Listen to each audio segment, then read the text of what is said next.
안녕하세요. 박지숙의 마인드 힐링 시간입니다. 요새 코로나로 인해서 외출이나 여행이 자유롭지 못하다 보니까요. 산이나 공원에 나가보면 운동하시거나 산책하시는 분들이 정말 많이 계시는 것 같습니다. 그런데 재밌는 것은 걷는 모양을 보면 다들 각기 제각각의 모양으로 팔을 크게 휘저으면서 씩씩하게 걷는 분들도 계시고 혹은 또 천천히 느리게 팔자로 걷는 분들도 계시고 정말 다양한 모습을 볼 수 있는데요. 이렇게 우리가 걷는 모양만 보더라도 건강 상태를 측정할 수 있다고 합니다. 그래서 오늘은 우리가 100세 시대에 어떻게 하면 정말 바르고 건강하게 오랫동안 잘 걸을 수 있을지에 대해서 전문가 선생님과 함께 이야기 나눠보도록 하겠습니다.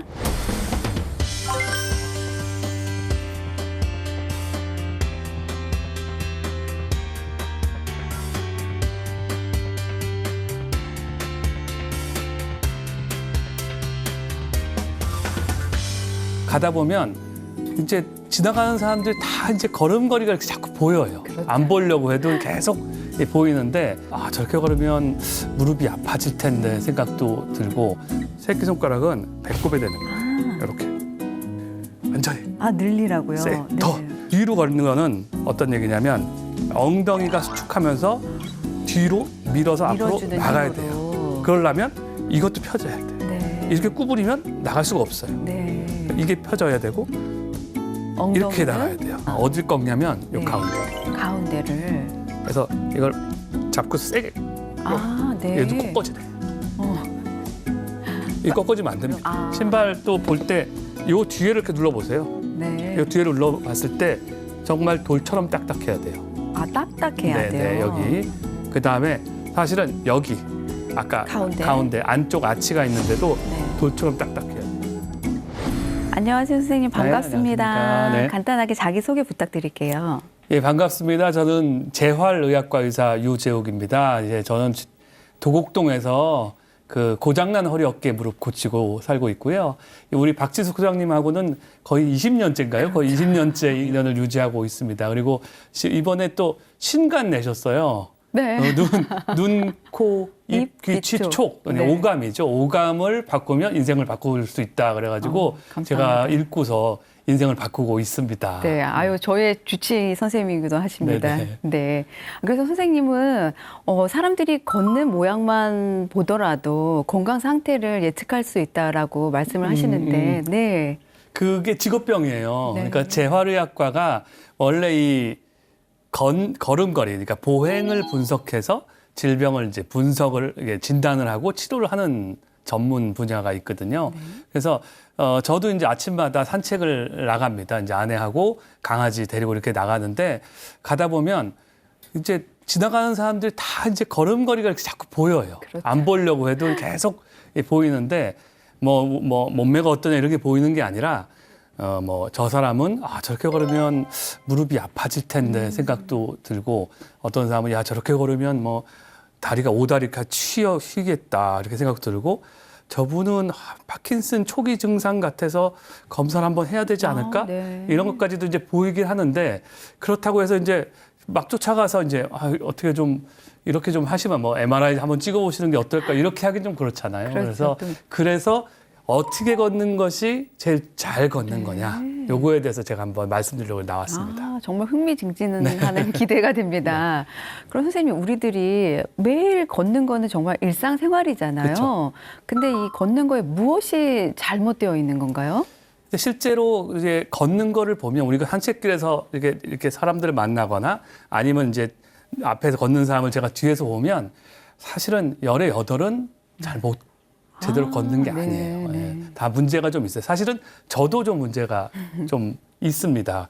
근데 모르는 것뿐이죠. 우리가 이걸 모르는 것뿐이지 다들 문제를 가지고 있는데 박 소장님은 걷는 이유가 뭔가요? 뭐 때문에 그러세요? 저는 주로 이제 첫 번째는 어딘가를 이동하기 위해서 걷고 또 두 번째는 이제 요새 운동하려고 많이들 그쵸. 걷죠. 네네. 네. 요즘에 다 이제 밖에 나가 보면 산책 가시는 분들은 다 어떻게 보면 건강하려고 그렇죠. 걷거나 네. 아니면 뭐 살 빼려고 걷거나 뭐 이렇게 하시는데 이 왜 걷느냐에 대한 거를 정확하게 알지 못하고 걷기 때문에 잘못 걷다고 저는 생각을 하거든요. 근데 이제 왜 걷느냐, 우리가 걷는 목적이 뭐냐는 두 가지로 나눌 수가 있습니다. 하나는 말씀하신 대로 이동이에요. 그러니까는 네. 여기서부터 우리가 걸어서 여기까지 가는 이동 수단으로서의 걷기가 있고요.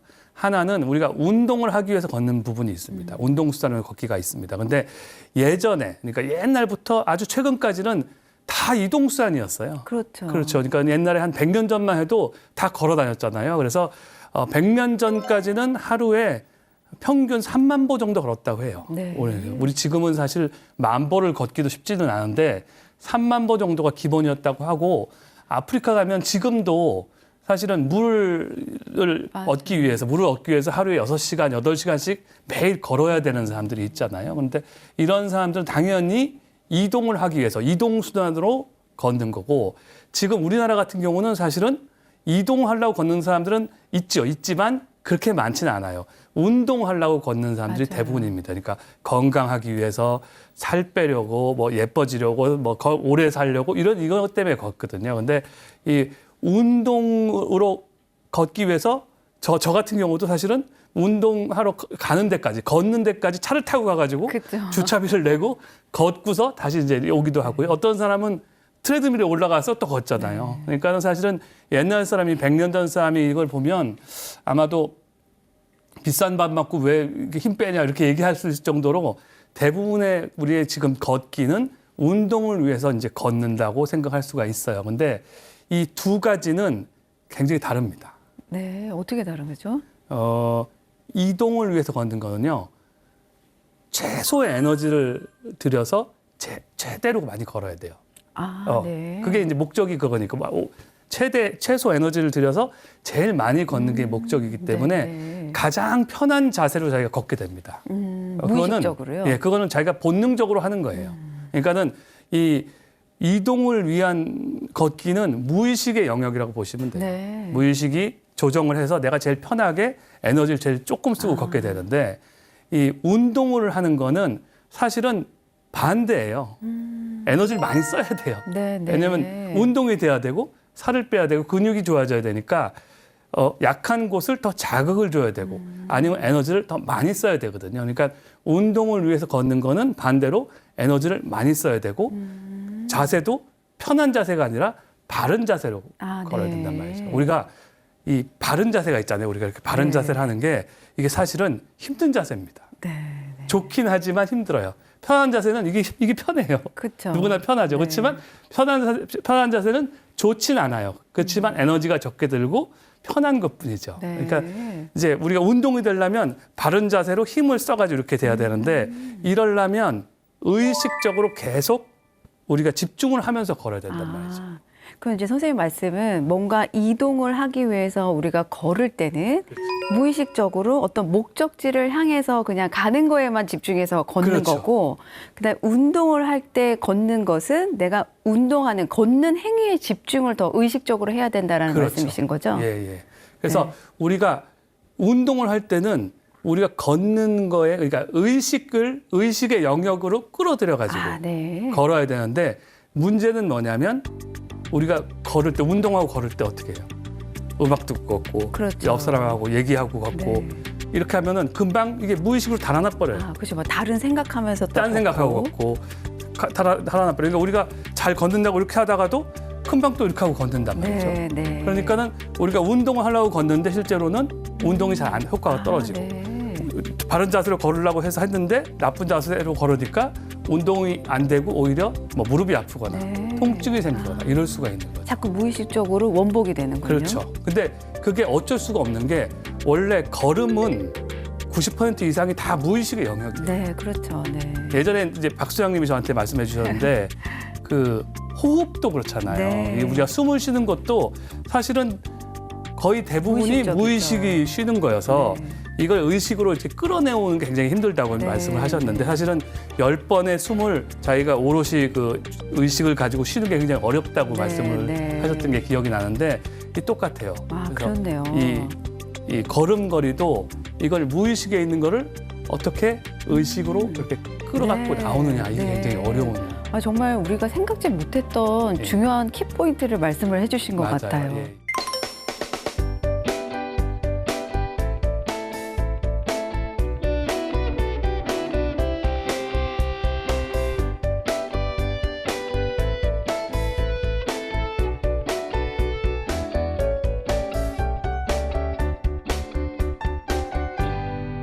우리가 운동을 하기 위해서 걸을 때는 바른 자세로 걷는 행위에 집중해서 의식적으로 걷자. 네네. 네, 그러면 이제 구체적으로 좀 더 어떻게 걷는 것이 바르게 걷는 것일까요? 그렇죠. 그래서 일단은 이 어떻게 하면 이 걸음을 의식의 영역에 붙잡아 두느냐가 네. 관건인데 왜냐하면 아무리 좋은 바른 걸음을 제가 알려드려도 금방 무의식으로 가버리면은 네, 네. 소용이 없거든요. 네. 그래서 어떻게 의식의 영역에 붙잡아 두느냐, 요거를 제일 잘하는 데가 있어요. 네. 어디냐면 군대예요. 아, 네. 군대에 가면 이 사람들이 이 오와 열을 맞춰서 딱 행군을 해야 되잖아요. 딱딱 들어가고요. 네.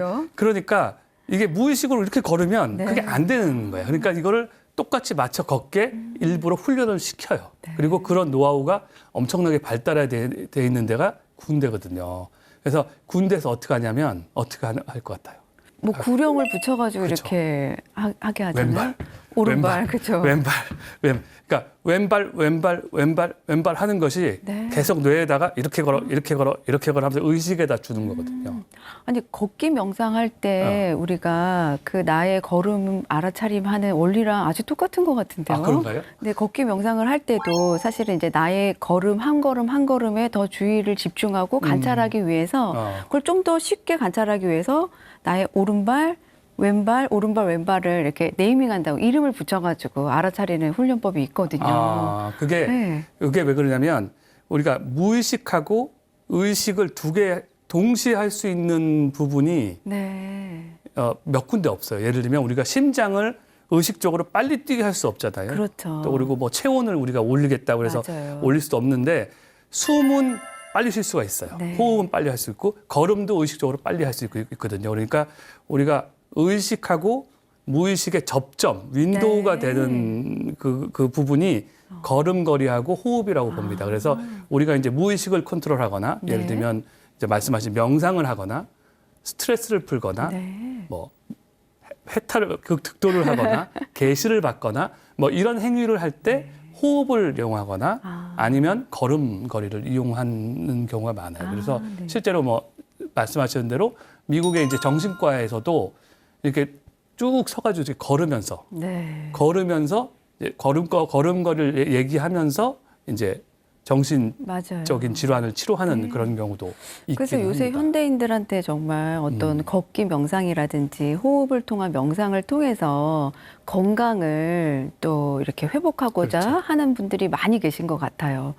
또 듣고 보니까 군대에서는 그렇게 이렇게 딱 집중해서 걷는 행위를 열심히 하다 보니까 군대 갔다 오신 분들이 다 이렇게 건강 상태가 좋아져서 나오는 건가요? 근데 이제 군대에서도 그렇게 하는데 네. 나오면 또 그렇게 안 그렇죠. 하죠. 원복이 되죠. 네네. 네. 근데 군대에서는 말이죠. 왜 왼발 할까요? 왼발 오른발 안 하고. 아, 그건 잘 모르겠네요.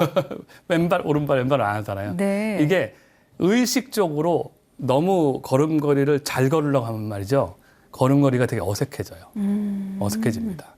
그래서 이 군대에서 잘 걸으라고 막 옆에서 뭐라 하잖아요. 네, 그러면 네. 다들 이렇게 아, 이게 걷는 게 내가 잘 걸으려고 막 너무 의식적으로. 열심히 하다 보면 이게 그냥 가만 걸으면 알아서 이렇게 걷는데 네.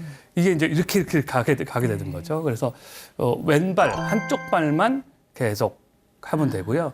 이게 그러면 나는 뭐 산책할 때마다 왼발하고 걸어야 되냐? 그건 아니고 보통 우리가 걸음걸이를 좋은 쪽으로 바꿀 때 이럴 때 한 7일 정도를 매일 구령을 붙여서 걸으면 뇌에서 그거를 습득한다고 얘기를 해요. 아, 첫 번째 그러면은 한 7일 정도를 뭐 왼발이면 왼발, 오른발이면 그렇죠. 오른발. 왼발도 괜찮고 오른발도 괜찮은데 네. 보통 이제 왼발 하면서 계속 의식의 영역에서 내 걸음걸이를 두면서 네. 내 걸음걸이를 연습을 하는 거를 한 일주일 정도를 하면 네. 그 다음에는 꼭 그렇지 않아도 내 걸음걸이가 그렇게 가게 돼 있는 거죠. 아. 네, 나의 그러니까는- 의식을 어느 정도 트레이닝을 그렇죠. 시키는 거군요. 그러니까 어떻게 보면 좋은 걸음걸이를 익히기 전에 네. 일단은 그 걸음걸이를 내가 가져갈 수 있는 방법부터 배우는. 아, 정말 중요한 그거는 말씀인 이제 것 처음에 같아요. 왼발 요걸 기억을 하시면 네, 됩니다. 첫 번째. 네. 이제는 이제 진짜 어떻게 걸으면 좋은 거냐, 네. 어떤 걸음걸이가 바른 걸음걸이냐, 이게 그것부터 말씀을 드릴 텐데,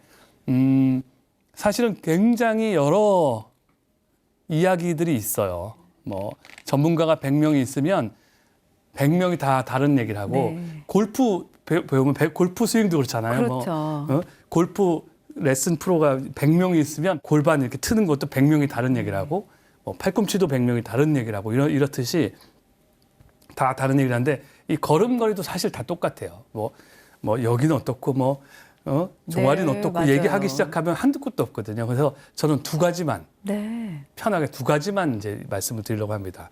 그래서 첫 번째는 바른 자세로 걸어라. 바른 자세로 예. 걸어라. 물론 당연하죠. 바른 자세로 걸어야 좋고, 바른 자세로 걷지 않으면, 예를 들면 꾸정하게 걸으면 뭐 여기저기 안 아픈 데가 없겠죠. 네. 근데 사실은 또 이게 또 바른 자세라 그러면은 그것이 또 쉬운 일이 아니에요. 그렇죠. 어떤 게 왜냐면, 바른 자세인지. 이 골반도 골반은 어떻게 해야 되고, 네. 가슴은 어떻게 해야 되고, 어깨는 어떻게, 목은 어떻게 해야 되고, 무릎은 어떻게 해야 돼, 어떻게, 굉장히 그것도 복잡하거든요. 그래서 그거를 한 번에, 한 방에 딱 잡을 수 있는 방법이 있습니다. 아, 정말 궁금한데요. 이제 알려드릴게요. 네. 일어나서 한번 제가 알려드리도록 하겠습니다. 예, 제가 네. 같이 한번 해볼까요? 아, 네. 이렇게 해서 일명 배펴예요. 배펴. 배펴. 배를 펴라는 거예요. 아, 네. 배펴. 일단 이렇게 해보십시오. 이렇게. 손가락을요? 네, 이렇게. 네. 여기 그러니까 엄지손가락을 명치에 대고요. 네. 새끼손가락은 배꼽에 대는 거예요. 아, 이렇게 된 다음에, 그다음에 요 사이를 제일 늘려보세요. 세게. 완전히. 늘리라고요. 세. 네. 더. 이렇게 하면 어떻게 돼요? 배가 쑥 들어가죠. 네. 배가 배가 쑥 쑥 들어가고 들어가고. 등이 좀 뻐근한가요? 네. 등이 좀 좀 뻐근하고. 뻐근하고 네. 가슴도 좀 활짝 펴지는 펴지고, 것 같아요. 네. 이 네. 자세로 걸으면 됩니다. 이 힘들죠? 자세로요? 힘들어요. 쉬울 것 같지 않아요. 힘들어요. 근데 여기서 이 자세에서 힘을 빼도 됩니다. 네. 근데 이렇게 빼고는 안 되고요. 아, 네. 이 자세에서 그대로 이렇게 힘을 빼고 이렇게 걸으면 돼요. 다시 한번 해볼까요? 이렇게 해가지고 요 명치 끝하고 배꼽에 대고 네. 요 사이 거리를 네. 최대한으로 쭉 늘려줍니다. 배를 피는 거예요. 네. 그러면 자세가 골반도 바로 서고 배는 쏙 들어가고 엉덩이 올라가고 네. 등도 펴지고 어깨 목도 펴지고 다 펴집니다. 작은 키가 좀 늘어나는 것 같아요. 키도 커지죠. 키도 커집니다. 네. 이 자세에서 걸으면 바르게 걸을 수가 있어요.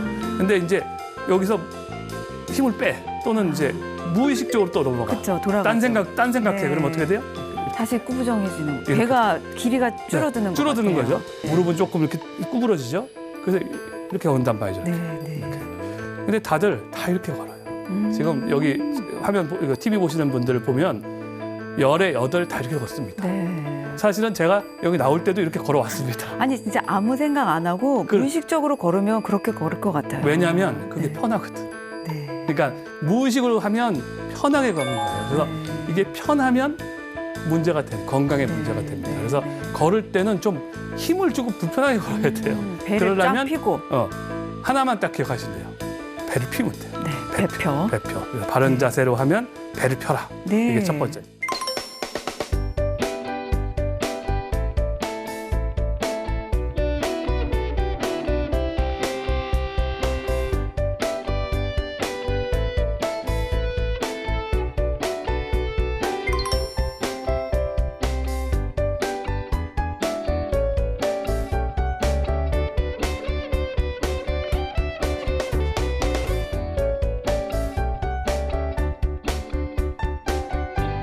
두 번째는 네. 그 뒷근육으로 걸으면 돼요. 뒷근육으로 걸어라. 뒷근육으로. 네. 뒷고기는 들어보셨는데 제주도 가면 뒷고기 팔잖아요. 네, 네. 근데 뒷근육이 어디냐면 네. 뒷근육 들어보셨어요? 뒷근육. 뒷근육이요. 이게 앞판하고 뒷판으로 나눌 수가 있습니다. 네. 이 사람이 이게 보통은 우리가 사람을 이렇게 나눠요. 이렇게 서가지고 네. 이렇게 손바닥이 앞으로 가게 딱 이렇게 쓰면 요 상태에서 이렇게 나눠요. 이렇게 요 상태로. 그러면 요 앞에 쪽을 앞판이라고 그러고요. 네. 요 뒤에 쪽을 뒷판이라고 그럽니다. 그러니까 네네. 팔은 여기가 앞판이고 여기가 뒷판이에요. 아시겠죠? 네네네. 아니 우리 병원에 가면은 이렇게 네. 이런 모형 많잖아요. 이걸 원래 그 아나토미칼 아. 포지션이라고 그래요. 해부학 네. 포지션을 네. 이렇게 잡습니다. 왜냐하면 요게 가장 기본적인 포지션이에요. 이게 앞판, 요게 뒷판. 요쪽에 앞에 있는 거를 앞근육, 네. 요쪽이 뒷근육. 근데 앞근육을 쓰면 나이가 늙어요. 아. 뒷근육을 쓰면 젊어져요. 이게 정말 너무 중요한 말씀 내 같아요. 근육이 떨어지잖아요. 앞근육이 긴장해서 구부러져요. 아. 노인들이 다 어떻게 돼? 이렇게 돼. 네. 노인들이 다 이렇게 하고 다니잖아요. 네. 젊은 사람은 어떻게 해요? 피고 다녀요. 맞아요. 네. 그러니까는 뒷근육이 좋을수록 머리도 좋아지고 성공하고 젊어지고 건강해지는 거거든요. 네. 그러니까 여러분들 헬스클럽 가면 어떻게 해요? 다 이렇게 한단 말이에요. 네. 뭐 이렇게 하죠. 이거 하면 안 됩니다. 근육이잖아요. 네.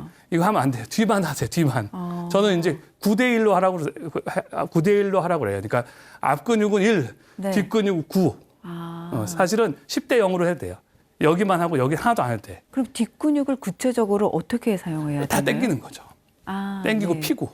네. 만약에 헬스클럽에서 가서 한다면 네. 하지 말아야 될 거 벤치프레스, 그다음에 뭐 이두 근육 이런 거보다는 삼두 아니면 뒤로 당기는 거, 당기는 거, 그다음에 엉덩이, 네. 햄스트링 이런 쪽으로 해야 되는 거죠. 네. 그래서 우리가 걸을 때도 우리가 앞근육을 사용하지 않고 뒷근육으로 걸어야 됩니다. 어떻게 하는 게? 근데 이제 대부분 저도 우리 박 소장님도 여기 계신 분들도 다 앞근육으로 걸어요. 네. 그게 무엇이냐면 다리에서 앞근육이 이거죠. 네. 대퇴사두근으로 걷는단 말이죠. 근데 우리는 뒤쪽에 엉덩이하고 햄스트링으로 걸어야 되는 거예요. 제가 한번 보여드릴게요. 보통은 이 앞근육을 걷는 건 어떻게 하냐면 이 앞에 근육을 수축해가지고 이렇게 던져요. 이렇게. 다들 이렇게 걷습니다. 근데 아까 좀 비슷한 게 배 안 피고 걷는 거랑 비슷하게 걸어요. 그렇죠. 구부정하니. 예, 배를 안 피고 걸으면 앞근육을 걷게 돼 있습니다. 예, 다 그렇게 걸어요. 근데 그러지 말고 뒤로 걷는 거는 어떤 얘기냐면 엉덩이가 수축하면서 뒤에서 밀어줘야 돼요. 뒤로 밀어서 앞으로 밀어주는 나가야 힘으로. 돼요. 그러려면 이것도 펴져야 돼요. 네. 이렇게 구부리면 나갈 수가 없어요. 네. 이게 펴져야 되고 엉덩이는? 이렇게 나가야 돼요. 그래서 얘하고 얘가 밀어야 되는 거죠. 걸으실 때 왼손을 엉덩이에 딱 대보세요. 네. 되면 할 때 이게 딱 수축을 해야 돼요. 이게 느껴져야 돼요. 네. 팍 올라와야 돼요. 뒤에가. 그러니까 이게 왼발 아니에요. 오른발이죠. 그러니까 왼 엉덩이지. 네. 왼 엉덩이 하면서 그러니까 오른발이 나갈 때 여기가 수축되는 걸 느끼면서 걸으면 돼요. 이렇게. 그래서 저도 예전에 한번 본 것 같은데 그 엉덩이 걷기를 하면은 엄청 날씬해지고 그 몸태가 좋아진다고. 그것도 이제 미용적인 것만은 네. 얘기한 거고 네. 이게 엉덩이로 걸으면 사실은 모든 게 좋아집니다. 네, 그럴 것 같으네요, 정말. 당연히 엉덩이가 예뻐지죠. 다리 날씬해지죠. 그 종아리도 날씬해져요. 그러니까 종아리 근육을 쓰면 어떻게 돼요? 종아리가 이렇게 튀어나온다. 네, 종아리가 붓고 아프고. 여자분들도 종아리 이렇게 막 튀어나오고 싫어하잖아요. 그게 왜 그러냐면 여기가 약하니까 여기로 쓰는 거예요. 그래서 말 보면 말은 엉덩이 이만한데 네. 밑에는 얇잖아요. 종아리 얇고. 그렇죠? 그다음에 100m 선수들 봐봐. 그렇죠. 여기 이만한데 허벅지는. 여기 종아리 얇잖아요. 발목도 네. 얇고. 그게 왜 그러냐면 이 엉덩이가 약하면 종아리하고 발목이 굵어져요. 그러니까 오히려 미용적으로 비욘세 다리 같이 되려면 엉덩이 근육이 커질수록 그러니까 아까 말씀드린 대로 엉덩이 근육을 걸을수록 뒷근육으로 걸을수록 몸매도 예뻐지고 당연히 뭐 허리 통증, 무릎 통증, 여러분들 뭐 구부러진 거, 거북목, 어깨 아픈 거, 충돌 증후군, 뭐 여러분 아는 거 모든 게 다 좋아집니다. 정말 걷기만 하나만 제대로 해도 이렇게 몸이 좋아지는군요. 물론 이제 여러 가지가 있긴 한데 네. 이걸 다 한 번에 하긴 힘들어요. 그러니까 두 가지만 지금 말씀드린 거 이제 바른 자세로 배를 펴고 걷자. 네. 두 번째 왼손 엉덩이에 딱 대고 엉덩이가 수축을 하는 걸 느끼면서 왼엉덩이 하면서 걷자. 이거를 일주일만 해보십시오. 그러면은 완전히 세상이 달라질 겁니다.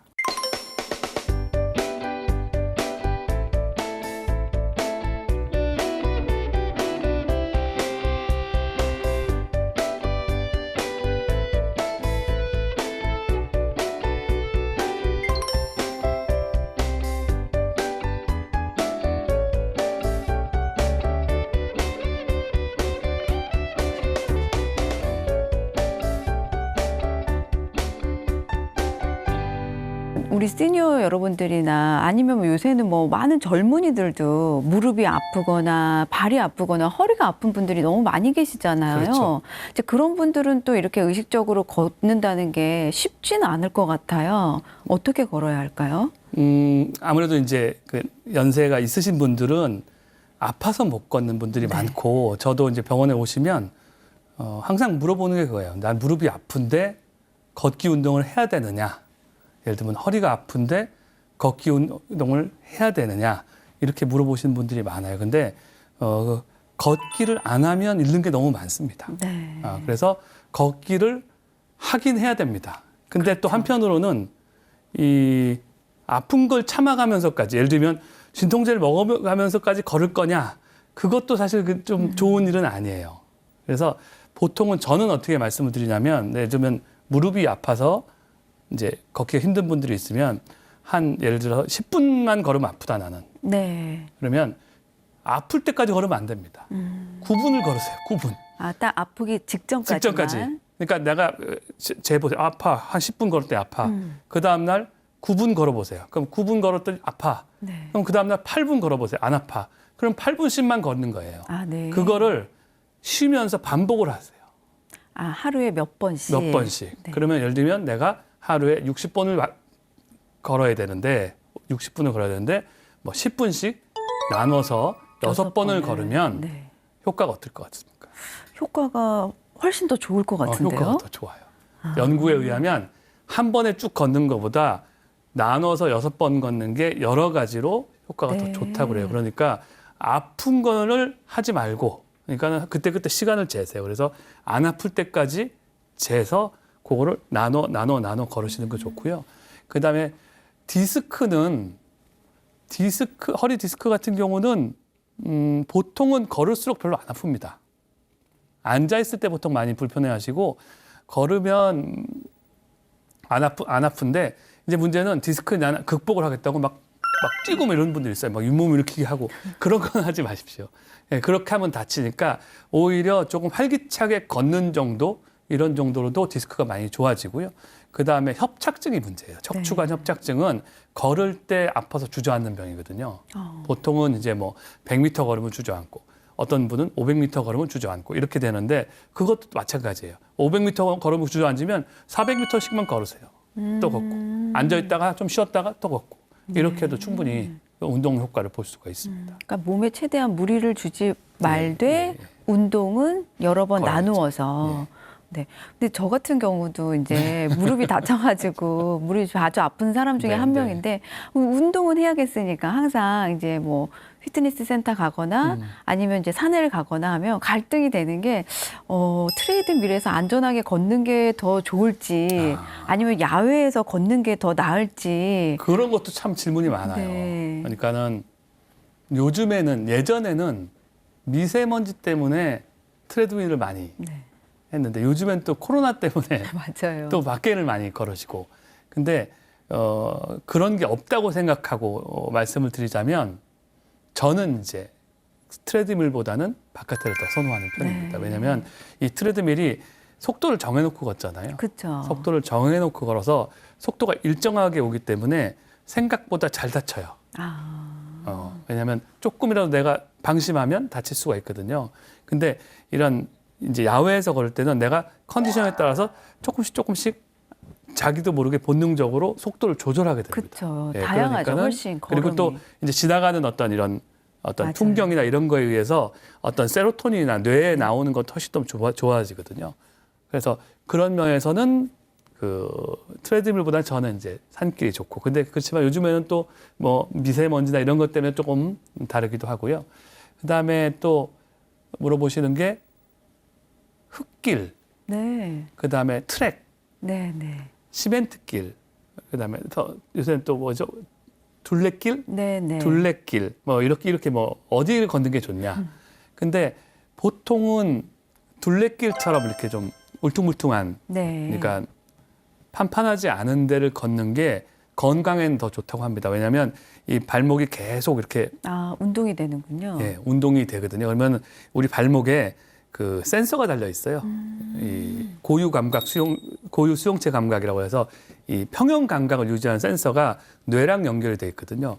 그래서 우리가 계속 이렇게 걸을수록 뇌가 자극이 돼서 이게 펴져요, 사실은. 그러니까는 평평한 걸 걸으면 노인들이 이렇게 되거든요. 그렇죠. 근데 좀 울퉁불퉁한 데 갈수록 이렇게 좀 펴지게 돼 있어요. 그래서 조금 그렇게 자극을 할 수가 있고요. 그렇지만 또 발목에 조금 안정성이 떨어져 있거나 낙상의 위험이 있는 분들은 그런 게 좀 안 좋고 그런 분들은 오히려 트랙이나 아니면 잔디밭 이런 데가 좋고요. 근데 이제 제일 안 좋은 게 시멘트 바닥. 네. 시멘트 바닥은 너무 딱딱해요. 너무 딱딱해가지고 조금 문제가 되고 특히 이제 요즘에는 집이 다 대리석이에요. 대리석이 많아요. 맞아요. 그래서 집에서 또 맨발로 막 이렇게 다니면 그거는 이제 발에 문제가 좀 되는 경우가 많이 있는 것 같습니다. 되도록이면 이 시청하시는 여러분들도 집에서 뭔가를 신고 계시는 게 좋겠네요. 그 이제 발이 사실은 충격 흡수 장치거든요. 네. 우리가 100톤이 걸린다고 그래요. 하루에 100톤이 걸린다고 하더라고요. 7,000보 정도 걸으면 100톤이 걸리는데 충격을 그 발이 거의 다 흡수를 하게 돼 있습니다. 근데 이게 젊었을 때는 흡수가 돼요. 이 스프링이 되는데 나이가 먹으면 그 스프링의 기능이 떨어지면서 그렇죠. 더 이상 흡수를 못하는 상황이 되는데 그게 몇 살이냐면 45살. 아, 네. 45살. 생각보다 빠른데요. 그래서 이제 보통 45살 때쯤 노안이 오기 시작하잖아요. 네. 그래서 저는 그거를 노족이라고 해요. 노족. 노조. 그러니까 스프링이 망가지는 거지. 그렇지만 눈은 불편한데 발은 느낌이 없어요. 그렇죠. 느낌이 없는데 나중에 그러고 나서 10년쯤 지나면 그러니까 한 55세쯤 되면 그게 어디로 오냐면 무릎으로 와요. 무릎 관절염부터 시작을. 나는 발은 안 아픈데 무릎이 아파. 이거는 발이 먼저 10년 동안 얻어맞아서 그 충격이 무릎까지 계속 10년을 전해져서 무릎이 문제 생겼다고 보시는 게 맞아요. 아, 원인은 이제 발에서부터 이미, 시작이 됐군요. 네, 그렇기 때문에 별로 나는 불편하지 않아도 이 발은 원래 불편하지 않거든요. 불편하지 않아도 한 45살 때쯤 되면 이 발을 보호하는 뭔가를 노력을 하지 않으면 네. 10년 또는 15년 뭐 튼튼한 사람은 뭐 근육이 있더라도 15년 정도 지나면 몇 살일까? 60살인가요? 네. 그러면 이제 무릎에서 이제 신호가 오기 시작하는 거죠. 그리고 무릎도 이게 신호가 오면 늦어요. 이미 그때는. 늦어요. 이게 무릎도 관절염이 뭐 잘 아시겠지만 1, 2, 3, 4기가 있습니다. 그래서 1기가 초기, 그다음에 4기가 말기. 그래서 수술을 해야 되는 건데 1, 2기에는 사람의 70%가 증상이 없어요. 무증상이군요. 없어요. 그러니까 모르는 거야. 증상이 나타나면 3기. 아, 이미 그때는 3기군요. 근데 1, 2기는 비수술적으로 치료가 잘 돼. 네. 그때는 증상이 없어서 간과해요. 증상이 나타나서 병원 갔더니 3기라고 그래. 근데 그거는 비수술적으로 치료가 잘 안 돼요. 그러니까는 증상을 늦추거나 지연시키거나 수술을 늦추거나 이런 쪽으로 접근을 하는 거지. 벌써 이미 그러면 이제 언젠가는 수술을 해야 되는데 5년, 10년 후에 딱 해야 되는데 벌써 그런 식의 계산이 들어갈 수밖에 없단 말이죠. 그러니까는 그 전에가 발이 문제가 생기고 한참 있으면 무릎이 문제가 생길 때부터 되면 이제 그 한 10년 정도의 기간 동안에 굉장히 좀 잘 대비를 하셔야지만 되고 그래서 뭐 깔창을 한다든지 아니면 집에서 굉장히 슬리퍼 얇은 건 안 돼요. 두꺼운 슬리퍼를 신으시든지 아니면 정말 운동화를 신으시든지 이런 정도를 하셔야 대비가 좀 될 거라고 생각합니다.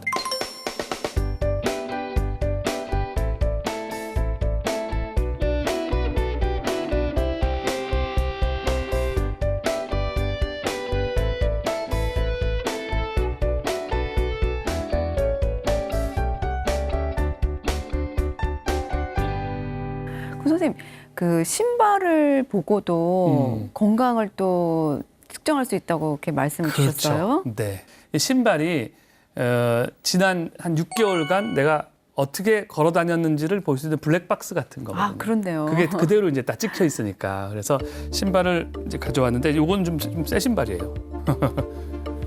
이렇게 새 신발인데 신발을 이렇게 보면 많은 신발이 어떻게 됐냐면 이렇게 돼 있어요. 아, 벌어져 있어요. 네. 네. 이렇게 이런 신발은 빨리 바꿔야 됩니다. 그리고 어떻게 걸으면 이렇게 되냐면 발이 이렇게 디딜 때 안쪽에가 이렇게 무너지면 아. 계속 이렇게 다니면 이렇게 벌어져요. 이 안쪽에 있는 아치가 이렇게 무너지면서 평발처럼 된다고 생각하시면 돼요. 그래서 평발인 분들, 그러니까 이거를 기능성 평발이라고 하거든요. 원래 평발인 사람 아니고 나는 평발이 아닌데 걸을 때만 무너진다. 이걸 이제 기능성 평발이라고 하는데 기능성 평발인 분들은 보면 신발이 다 이렇게 돼 있어요. 그다음에 또 물어보시는 게 발 뒤축을 봐요. 네. 뒤축을. 우리 뒤축이 얼만큼 다르면 바꾸는 게 좋을까요? 한 3분의 1이요? 3분의 1? 네. 막 얘기하시는 거예요. 발 뒤축은 바로바로 바꾸셔야 돼요. 왜냐하면 조그만 문제가 돼도 바로 문제가 생깁니다. 근데 많이 물어보시는 게 왜 나는 이 가운데가 아니고 약간 바깥쪽이 닳아요? 그래요. 네. 근데 대부분 바깥쪽이 닳습니다. 이게 정상이에요. 네. 보통은 가운데보다 약간 바깥쪽이 닳습니다. 왜냐하면 발이 약간 7도 정도 기울어져 있거든요. 그러니까 달 때 약간 바깥쪽으로 닿아서 이렇게 걷게 돼 있어요. 그러니까 바깥쪽이 닿는 게 정상이고요. 근데 여기가 닿는 사람 있어요. 완전히 바깥쪽으로. 여기가. 예, 이건 이제 우리가 이 팔자걸음 네. 이런 분들은 여기가 닳고요. 여기가 닳는 사람도 있습니다. 가끔. 그러면 안짱 걸음. 안짱걸음. 네, 근데 이제 다 물어보시는 게 그거보다 이르는 사람 별로 없고 다 여기가 닳는다고 이상하다고 와요. 근데 이건 이상한 게 아니라 정상이다라고 생각하시면 되고요. 네. 이게 이만큼 깎아져서 오는 분들이 있습니다. 그거는 그것 때문에도 병이 생길 수 있습니다. 예를 들면 허리 디스크나 골반이 비틀어지거나 이렇게 생길 수 있으니까 이거는 조금만 문제가 생겨도 바로 바꿔주시고 신발이 변형이 된다는 얘기는 발 대신 맞아준 거예요. 사실. 신발이. 네, 발 대신 변형이 되어 준 거거든요. 그러니까 빨리빨리 바꿔줘야 되고 사실은 저는 어떻게 얘기하냐면 월화 수목 금토일을 다른 신발 신으라고 해요. 네.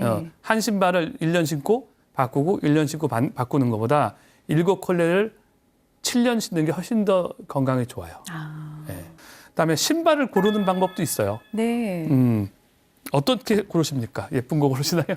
저희들은 주로 이제 예쁜 거를 예전에는 그죠? 많이 골랐는데 네. 요새는 이제 신어보고 신었을 때 편안한 착화감. 편한 거. 네, 이렇게 약간 좀 쿠션감이 있고 쿠션감이 그러면서도 좀 안정되게 잡아주는 느낌이 있는 신발을 고르는 것 같아요. 보통 이제 신발을 고르러 가면 푹신푹신하다, 네. 가볍다 두 가지로 고르는 것 같아요. 맞아요. 네. 다 디자인 말고 디자인을 뺐을 때. 근데 저는 일단은 푹신푹신한 것도 별로고 가벼운 것도 별로입니다. 그래요? 네. 왜냐하면 이 푹신푹신한 것들 뭐 에어 너무 푹신푹신한 거 있잖아요. 뭐 무슨 실리콘 들어있는 거 에어 이런 거는 이 발바닥이 이렇게 발 뒤꿈치가 짚었을 때 무너져요. 순간적으로. 너무 힘을 지탱해주는 힘이 없군요. 네, 훅 무너져요. 그러면 그 슬로우 비디오를 찍어봤거든요. 확 무너지면 이 내 발 옆에 있는 근육이 그걸 잡으려고 힘을 확 써. 그러면 발목이 두꺼워져요. 발목이 두꺼워지거나 아니면 그걸 못 잡으면 발목 인대가 상하겠죠. 네. 그래서 너무 쿠션이 너무 많은 건 안 된다.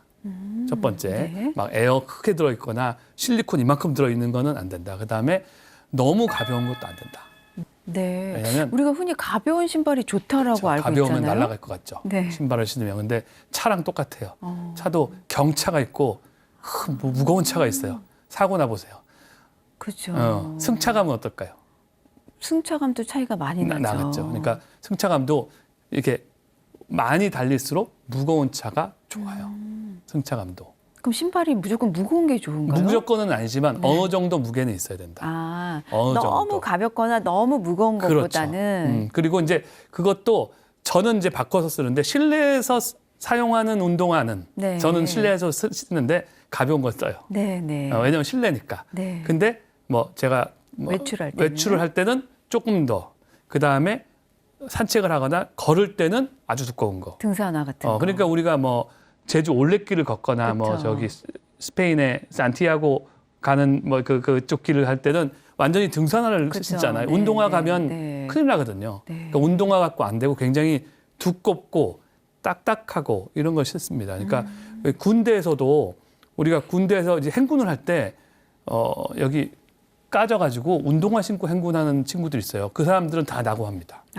왜냐하면 군화를 신지 않으면 그 거리를 걸을 수가 없어요. 네, 군화가 그렇죠. 불편하지만. 맞아요. 예, 무겁고 딱딱한 신발이 생각보다 발을 보호한다. 뭐 생각을 하시면 되고 그래서 어느 정도는 무게가 좀 있어야 됩니다. 그래서 우리가 처음에 들어보세요. 네. 너무 가벼워. 그거는 좀 안 고르는 게 좋고 어느 정도 무게가 있는 게 좋다. 네, 들어보는 게 있고 두 번째는 꺾어보세요.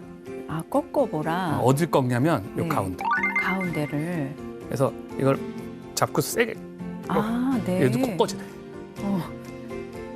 이 꺾어지면 안 됩니다. 아, 안 꺾어지는 안 신발로. 꺾어져야 돼요. 이런 꺾어지는 신발 되게 많아요. 그 비싼 신발 같은데 잘 꺾어져. 네. 아니, 비싼 신발도 안 꺾어져. 여기가 꺾어지잖아요. 여기가 꺾어지면 아치가 꺾어진다고 봐야 돼요. 아치를 지탱해주는 힘이 지탱하지 없군요. 못하는 거야. 옛날 신발은요 여기 쇠가 들어 있었어요. 오. 밑에 꺾어지지 말라고. 오. 옛날 장인이 만드는 유럽의 장인이 만드는 구두에는 이 안에다 이만큼 쇠를 집어넣었어요. 네. 그러니까 무게도 나가고 얘는 꺾어져. 그렇게 좋은 신발은 아니다. 대신 요 앞에는 꺾어져야 돼. 왜냐면 거기가 꺾어지게 돼 있잖아요. 발가락이.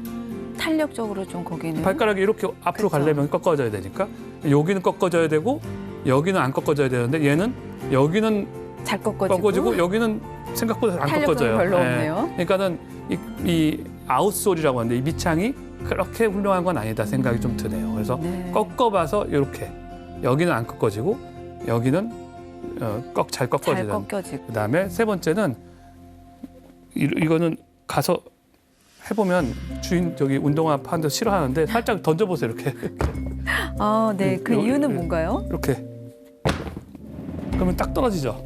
확 이렇게 던지면 안 되고 네. 한 이렇게 어, 떨어지죠. 살짝. 근데 이렇게 던지면 이렇게 탁 뒤집어지는 거 있어요. 아, 네. 그냥 신발 자체가 안정성이 떨어지는 신발들이 있어요. 그러면 내가 디딜 때 이 신발이 뒤집어지려고 한단 말이야. 그러면 내가 또 근육을 써서 그걸 다시 이렇게 네. 놓고 걸을 때마다 그 일을 해야 되는 거예요. 그러니까 안정성이 떨어지는 신발은 신으면은 발목이 굉장히 피곤해집니다. 네. 그래서 안정성이 있는 신발을 고르기 위해서는 던져보자. 네. 그래서 신발 가게 가가지고 한번 이렇게 들어보고 이렇게 꺾어보고 꺾어보고. 주인 안 볼 때 살짝 던져보고 던져보면 네. 이제 대충의 신발을 알 수 있고요. 신발 또 볼 때 요 뒤에를 이렇게 눌러보세요. 네. 요 뒤에를 눌러봤을 때 정말 돌처럼 딱딱해야 돼요. 아, 딱딱해야 네, 돼요. 네, 여기. 그 다음에 사실은 여기 아까 가운데. 안쪽 아치가 있는데도 네. 돌처럼 딱딱해야 돼요. 근데 이건 들어가거든요. 네. 그러니까 이게 들어가니까 이게 꺾어지는 거예요. 원래는 그렇죠. 안 꺾어져야 돼요. 그래서 여기 이렇게 만져보고 특히 이제 아이들 같은 경우는 발이 막 크고 성장을 할 때이기 때문에 발에 문제가 생기면은 위에가 다 틀어집니다. 막 오다리가 되고 뭐 이게 이렇게 되고 그러거든요. 그래서 아이들 신발 골라줄 때는 반드시 한번 신경 써주시는 게 좋을 것 같습니다.